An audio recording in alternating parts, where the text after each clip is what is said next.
വികസന വിഷയങ്ങളിൽ നിന്ന് ശ്രദ്ധ തിരിക്കാൻ എതിർ സ്ഥാനാർത്ഥികൾ പ്രചാരണം നടത്തുന്നതായി തൃശൂരിലെ NDA സ്ഥാനാർത്ഥി സുരേഷ് ഗോപി. ജനം അതിൽ വീഴില്ല എന്നും സുരേഷ് ഗോപി ന്യൂസ് 18നോട് പറഞ്ഞു. പ്രചാരണത്തിന്റെ മൂന്നാം ഘട്ടത്തിലെത്തി. ഇപ്പോൾ കൂടുതൽ ആത്മവിശ്വാസം, കൂടുതൽ ആൾക്കാർ, കൂടുതൽ ജനക്കൂട്ടം, അങ്ങനെയാണോ? അങ്ങനെ തന്നെയാണ്. അത് ആദ്യം മുതലേ അങ്ങനെ തന്നെയാണ്. പക്ഷെ ജനക്കൂട്ടമല്ലല്ലോ പ്രധാനം. അവരടുത്ത് അഭ്യർത്ഥന നടത്തി അവർ എന്താണ് നമുക്ക് ഫലപ്രദമായിട്ട് ഒരു പ്ലേസ്മെന്റ് കിട്ടുന്നതിന് വേണ്ടിയും അതുവഴി അവരുടെ ജീവിതത്തിന്റെ പ്ലേസ്മെന്റ് എങ്ങനെയാണ് പിന്നെ എൻ്റെ ഉത്തരവാദിത്വമായി മാറുന്നത്, ആ ഉത്തരവാദിത്വം കിട്ടിയാൽ ഉറപ്പായിട്ടും നിറവേറ്റും എന്ന് പറയുന്നത് കാര്യകാരണ സഹിതം അവരെ പറഞ്ഞ് മനസ്സിലാക്കും.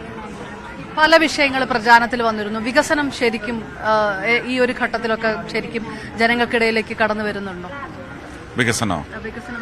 വികസനം ചർച്ചയാക്കരുതെന്നുള്ള അവരുടെ നിർബന്ധം കൊണ്ട് കടന്നു വരാതിരിക്കും. ഞാൻ പക്ഷെ അതിൽ ഫോക്കസ് ചെയ്യുന്നു. പ്രധാനമന്ത്രി വീണ്ടും വന്നു, കൂടുതൽ പ്രാധാന്യം കൊടുക്കുന്നുണ്ട് തൃശ്ശൂരിന്. ഒരിക്കലുമില്ല, അങ്ങനെ ഒരിക്കലും പറയാനൊക്കത്തില്ല. തിരുവനന്തപുരത്തും ഇപ്പൊ ഈ വർഷം തന്നെ 2 പ്രാവശ്യം വന്നില്ലേ? കഴിഞ്ഞ വർഷവും കഴിഞ്ഞ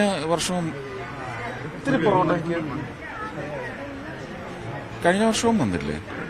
അപ്പൊ പ്രധാനമന്ത്രി വന്ന് 5 മണ്ഡലങ്ങൾക്ക് വേണ്ടിയാണ് വന്നത്. അല്ല, കൂടുതൽ തവണ വരുമ്പോൾ കൂടുതൽ ജനങ്ങൾക്ക് പ്രാധാന്യം കൊടുക്കുന്നു എന്നുള്ളൊരു ഫീൽ. അങ്ങനെയല്ല, കേരളത്തിന് മുഴുവൻ പ്രാധാന്യം അദ്ദേഹം കണക്ക് കൂട്ടുന്ന പ്രദേശങ്ങളിൽ ഒരു ഫോക്കസ് വെച്ച് വരുന്നുണ്ടാവും, അത്രയേ ഉള്ളൂ. 5 മണ്ഡലങ്ങൾക്ക് വേണ്ടിയാണ് ഇന്നലെ വന്നത്. തൃശ്ശൂരിന് ഒരു പ്രത്യേകമായിട്ടുള്ള ഒരു പ്രാധാന്യം BJP കേന്ദ്ര നേതൃത്വം കൊടുക്കുന്നില്ല എന്നാണോ? കൊടുക്കുന്നുണ്ട് എന്ന് തന്നെയല്ലേ നമുക്ക് തോന്നുക? ഞാൻ എന്താ പറഞ്ഞത്? തൃശ്ശൂര് വന്നു, ഇന്നലെ വീണ്ടും വന്നത് 5 മണ്ഡലങ്ങൾക്ക് വേണ്ടിയാണ്. കേരളത്തിന് കൂടുതൽ ഒരു പ്രാധാന്യം BJP കേന്ദ്ര നേതൃത്വം കൊടുക്കുന്നു. തീർച്ചയായിട്ടും. അതെന്തുകൊണ്ട്? പിന്നെ കൊടുക്കണ്ടേ? തമിഴ്നാടിനും കൊടുക്കുന്നില്ലേ? ഒരുപക്ഷെ പദ്ധതികൾ പലതും ഇപ്പൊ തമിഴ്നാടിന് എനിക്ക് തോന്നുന്നില്ല അദ്ദേഹം അത്രയും പ്രഷർ കൊടുക്കുന്നുണ്ടെന്ന്. പദ്ധതികൾ പലതും അവിടുന്ന് ഇങ്ങോട്ട് കടത്തിവിട്ടത് ഇവിടെ ഗണ്യമായ പരിഗണന കിട്ടിയിട്ടില്ല, ജനങ്ങളിലേക്ക് എത്തുന്നത്. ജൽ മിഷൻ, നിങ്ങൾ പത്രമല്ലേ, നിങ്ങൾക്ക് ജനങ്ങളോടൊരു ഉത്തരവാദിത്വം ഉണ്ടാവില്ല. ഇവരുടെ ഈ കുത്തിത്തിരിപ്പ് പ്രചരണത്തിന് കൂട്ടുനിൽക്കാതെ നിങ്ങൾ പോയി ജൽ മിഷന്റെ ഇംപ്ലിമെന്റേഷനിൽ എക്സലൻസ് എന്താണ് അന്വേഷിക്കുക. കുടിവെള്ളമല്ല, അവർക്ക് കഴുകാനുള്ള വെള്ളം വേണമെന്ന് അവർ പറയുന്നില്ല, അവർക്ക് കുടിക്കാനുള്ള വെള്ളം അല്ല. ജീവിതം തുടങ്ങുന്ന ഒരു തുള്ളി വെള്ളം, അവസാനിക്കുന്ന ഒരു തുള്ളി വെള്ളം. ജീവൻ തുടർന്നുകൊണ്ട് പോകുന്നത് ജലമില്ലാതെ പറ്റുമോ? അപ്പോൾ അതെത്ര എഫക്റ്റീവായിട്ട് ഇവിടെ ചെയ്തു? അതിന്റെ ഫണ്ട് മുഴുവൻ വന്നോ? എന്തൊക്കെ അഴിമതി അതിന്റെ പിന്നിലുണ്ട്? അന്വേഷിക്കും. It's your job. പല വിവാദ വിഷയങ്ങൾക്ക് ഇടയിലൊക്കെ പെട്ടുപോയി. അപ്പം എപ്പോഴും അതിനെക്കുറിച്ചുള്ള പ്രതികരണങ്ങൾ ചോദിക്കുന്നത് സ്വാഭാവികമാണ്. ഇല്ലല്ല, ചോദിച്ചാൽ ഞാൻ പുല്ലുപോലെ കളയും, അത്രേ ഉള്ളൂ. അതൊന്നും അല്ല പ്രസക്തം. അതൊന്നും എഴുന്നള്ളിച്ച് ജനങ്ങളുടെ ചിന്തയെ തെറ്റിച്ച് 5 വർഷം തസ്കരന്മാരെ അടിച്ചു മാറ്റരുത്. അതിനുവേണ്ടിയാ പ്രയത്നിക്കുന്നത്.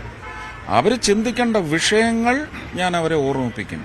സിദ്ധാർത്ഥന്റെ അച്ഛന്റെ അമ്മയുടെയും ദുഃഖം എന്ന് പറയുന്നത് കേരളത്തിലെ അധ്യയന കേന്ദ്രങ്ങളിലേക്ക് മക്കളെ അയക്കാനിരിക്കുന്ന എല്ലാ അച്ഛനമ്മമാരുടെയും ദുഃഖമാണെന്ന് ഞാൻ അവരോട് പറയും. പറഞ്ഞാൽ നിങ്ങൾക്ക് വല്ല വിഷമമുണ്ടോ? അവർക്ക് വിഷമം ഉണ്ടാവാൻ പാടില്ലല്ലോ. അവരുടെ കയ്യിലല്ലേ ഭരണം, അവരുടെ കയ്യിലല്ലേ പ്രതിപക്ഷം, അല്ലേ? അഭിമന്യു എന്റെ കൂടി മകനാണെന്ന് വിചാരിച്ചാൽ എനിക്കതിന് ഉത്തരം കിട്ടണം. മൂക്കിന് താഴെയുള്ള സംഭവങ്ങൾ അത് മാനേജ് ചെയ്യും. കാലിനടിയിലെ മണ്ണ് ശ്രദ്ധിക്കും. ഞാൻ അതിനെക്കുറിച്ചാണ് പറയുന്നത്. അതല്ലാത്ത വിഷയങ്ങളിലും ഉത്തരം പറയേണ്ടി വരും. സ്ഥാനാർത്ഥിയാണല്ലോ, സ്വാഭാവികമായി. ഒരിക്കലുമില്ല. തൃശ്ശൂർക്കാർക്ക് അങ്ങനെ ഒരു വിഷമമുണ്ടോ എന്ന് ചോദിക്കുക. അവരുടെ ലഭ്യതയാണ് അറിയേണ്ടത്. അവരുടെ അടുത്ത് അങ്ങനെ ഒരു ഫെയിലിയർ ഉണ്ടായിട്ടുണ്ടെങ്കിൽ അത് ഞാൻ പറയും. അത് തന്നെയാണ് ചർച്ചാ വിഷയം. LDFന്റെ മേയർ അനുകൂലമായിട്ട് ഒരു പ്രതികരണം നടത്തി. അത് പിന്നെ വ്യക്തിപരമായിട്ട് ഒരു ഇഷ്ടം പ്രകടിപ്പിച്ചതാണ്.